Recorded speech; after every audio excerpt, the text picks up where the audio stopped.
because every Steve player plays slightly different with the options that they choose, since this character is so expressive, and it's really fun to see what they go for.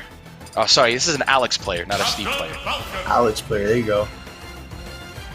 We got our Captain Falcon here, our Arizona's resident Captain Falcon, no less. Stepping up to the plate here. These two just finishing up, getting ready. CURP taking a little bit of time, maybe take a couple breaths, get his music going, pick the right song. You do need a banger. Yes. You do need a banger at times like this. Do we got the Felix tags? Okay, there we go. There it is. We're good to go. The fist bump in there. Like to see it. And we're moving into this game here. I'm kind of excited. Yeah. I feel like Passion's gotten some pretty good upsets in the past. Seems to perform very well. But how do they do against PR in the state? I haven't seen very often.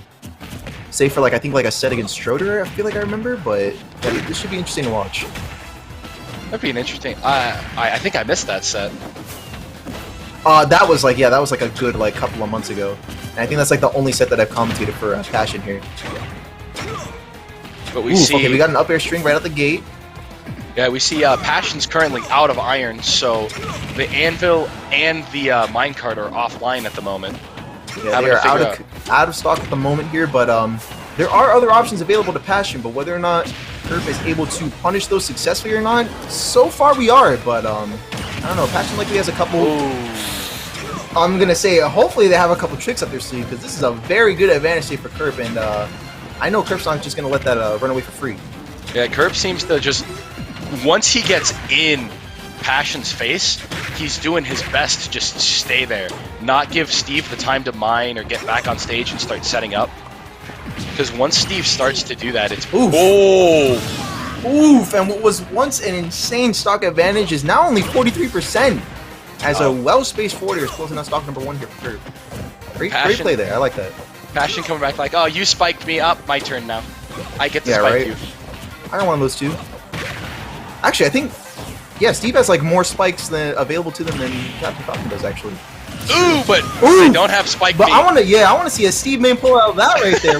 Where's Steve's down throw or down air in the forward air? I want to see that come out of Steve. That's a Captain Falcon exclusive right there. Man, CURP is just still pressing forward and managing to almost hit that second knee. And CURP is still devastating with these downers right now and following up with all kinds of aerials. Because that's just what this character does extremely well, and we're seeing that in full force here.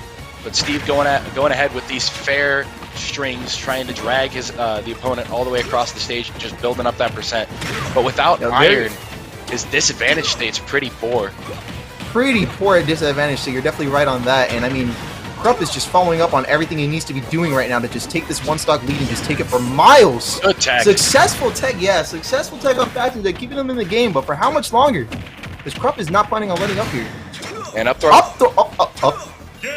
Up throw. DI mix up. Really? Yeah. Oh my god. I feel like okay, that's probably not the first time I've seen that before. But I could probably count you on my left hand how many times I've actually seen that happen in my life. That's so rare. In that specific situation, everybody expects that forward throw, and that up throw, if you DIing in for the forward throw, you just die. That's actually sick as heck. Yeah. Not gonna lie, I got hit by it on Monday, that's why I know. Oh, that's how you know. I'm gonna definitely keep note of that. If not for the matchup experience, just because dang, that's a pretty cool fun fact because I don't see that a lot. Yeah.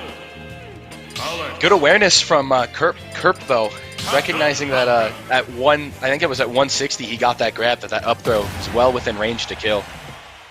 Yeah, well within range to kill, because man, if I was that Falcon, I probably would have never gone for that, to be honest.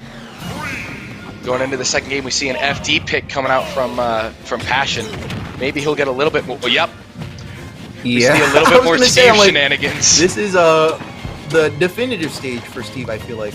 Am I wrong? I feel like that is. I feel like PS2's... I think the way FD, the terrain is that you can get any material from there more consistently than any other stage. Yeah, it's more spread out, kind of how it was designed, where iron and all of the value materials are more it's more spread out. So I'm do correct me if I'm wrong, but I'm pretty sure a lot of Steve mains just counterpick depending on what materials are available. Yeah. Town and City are the worst stages for the opposite reason, you know? And then I think PS2 is one of the better stages if you really like to use iron, because those corners give a lot of it. And that too, and I mean, we're definitely seeing Passion performing a lot better this round, most likely due to the stage counter pick, but I mean, we're still seeing a lot of good play regardless. You know, it's not just the materials.